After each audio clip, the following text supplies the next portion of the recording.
Hi class, Joe here. This will be the first video installment of the analytical discussion series.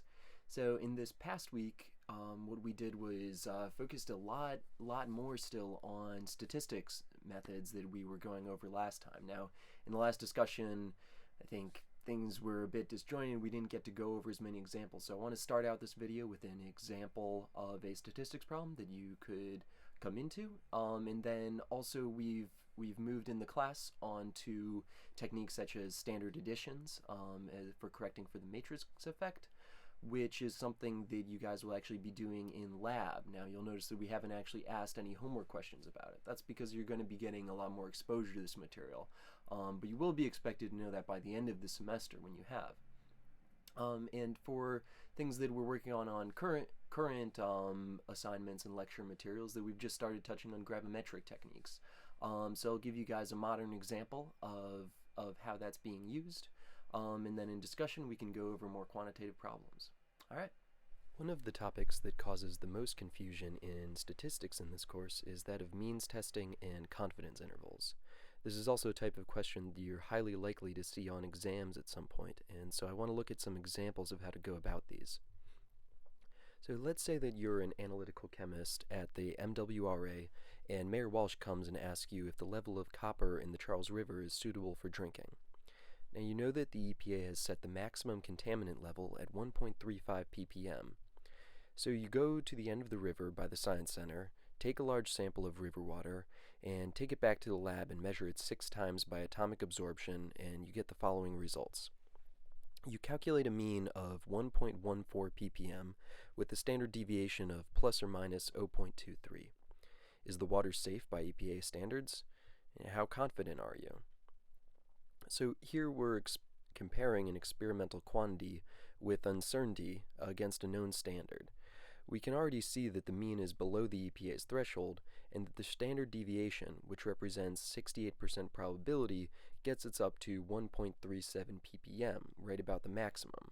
But what we want to do is quantify the chance that the true value is actually above the threshold, therefore the chance that the water is unsafe. Confidence intervals are what allow us to do this by this equation, which you should memorize. So it's the mean plus or minus the student's t-value multiplied by the standard deviation and divided by the square root of the number of measurements. So let's try some confidence intervals to see how likely it is that the water is unsafe to drink. Looking at the table, we can see that for 95% confidence in 6 measurements, thus 5 degrees of freedom, the student's t-value is 2.571.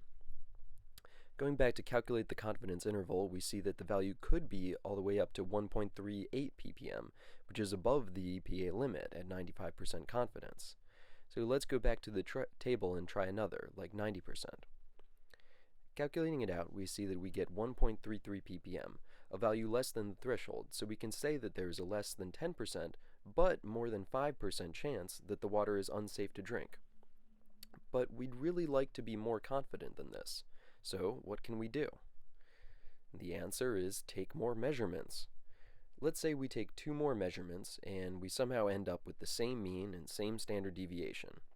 Now returning to the student's t-table, notice how the values go down as you take more measurements. That is to say that for a set standard deviation, the interval for a given confidence level gets smaller with the more measurements that you take. In our case, we can calculate this out and see that with 8 measurements and the same mean and standard deviation, we can confidently say that there is a less than 5% chance that the water is unsafe to drink, which is a bit more comforting than before. Let's look at a very similar problem, but this time with a different spin. So instead of comparing a dataset against a known value as before, this time we're going to compare 2 datasets, and we'll see why one approach works well and one approach doesn't. So we'll go back to the issue of the Charles River water and testing for copper, but this time Mayor Walsh again comes to you and he's interested that he thinks that the first samples may have been contaminated. The river passes by several industrial areas and it's unclear whether or not those are adding to the amount of copper in the water. So you take your first sample, one large sample from the locks down by the Science Center, and then you take another one from a more pristine area in Waltham before the industrial areas. So from each of these you get 6 individual samples. You compare them against each other. So you get six individual ppm values for CU. You get an average here. The first one, I just kept the original data set with the 1.14, keeping all the digits now until the very end. But then for the Waltham set, you get a slightly lower value. So at first glance, it might appear that, in fact, the water is getting contaminated by the time it gets down to the Science Center, but we're going to need to look at statistics to tell whether or not that's actually true. So we're comparing these two data sets against each other, and we want to ask the question, does the CU content differ significantly? Well, let's go back to the approach that we took at the beginning in the first example, which is just simply calculating confidence interval. Well, we can do this, and we can plug in the mean, the standard deviation, and the student's t-value, and we can get a range of values at 95% confidence that we would expect these values to fall in between. But even though there's a lot of overlap between these arrows, does this really tell us that they agree within 95%? The answer is no. Quantitatively, it doesn't. We can look at it and see that it probably does, but this clearly isn't going to work to get us the quantitative answer that we're looking for. Okay, so we have to take a different approach, and that is the one of using the pooled standard deviation. And so when we look at this, we use the same technique to measure 2 samples. So what that allows us to do is we can pool the data sets together to get a new combined standard deviation by the equation shown here, which will also be given on exams. So then second, you want to calculate a t-value. So it's just like in the first case, we calculate a standard deviation and then calculate a t. It's just a little more steps to it when we pool them together. And then in the final step, we're going to compare the calculated t-value with the one in the table at the desired confidence level. And remember here that it's always if the t-calc is greater than the table, then the means differ significantly. Now intuitively, you can look at the equation and see that what this would mean is that the difference between the means is significantly greater than the standard deviation if we're looking at the equation in number 2. So that would make sense that if the difference between the data sets is bigger than the standard deviation, then they're different. That can help you out if you forget which direction the inequality goes.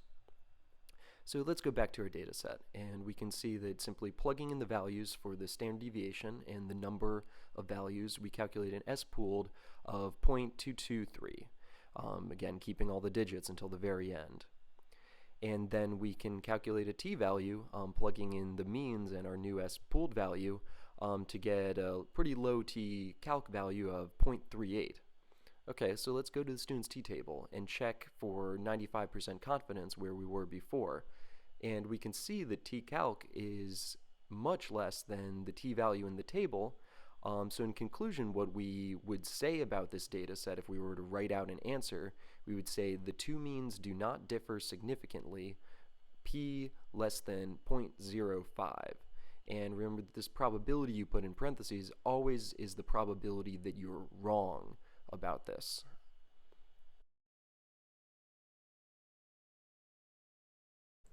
One field in which gravimetric analysis gets used almost daily is that of materials science. Now, this is the branch that would research such things as the heat-resistant coatings needed on re-entering spacecraft, or the silicon used in making microprocessors.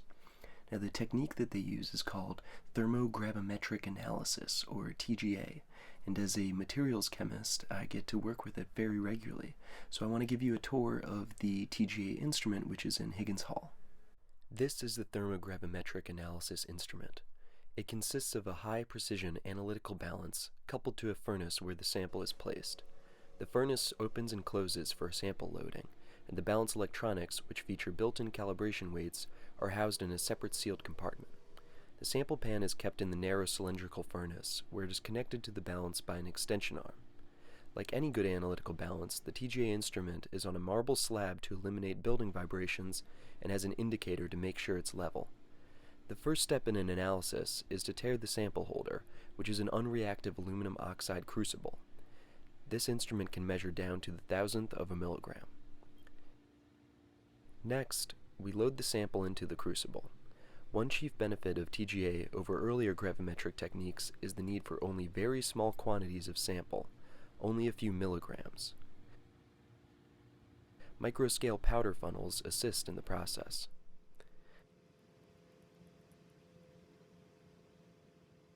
Then, the crucible is returned to the balance pan, so the initial sample weight can be measured.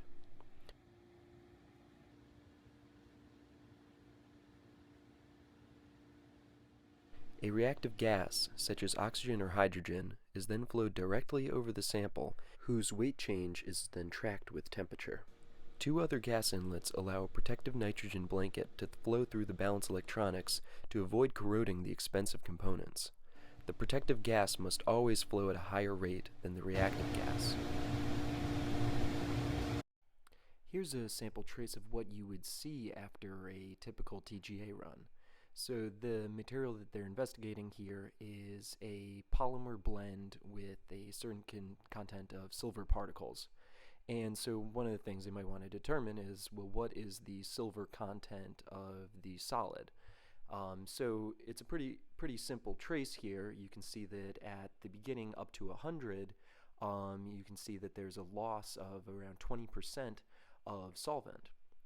And so this is likely going to just evacuate the solid at low temperatures. This is a very typical first trace.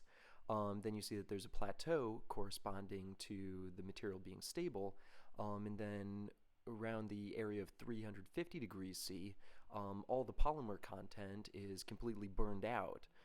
This is probably in an atmosphere that contains some oxygen in order to react with the carbon.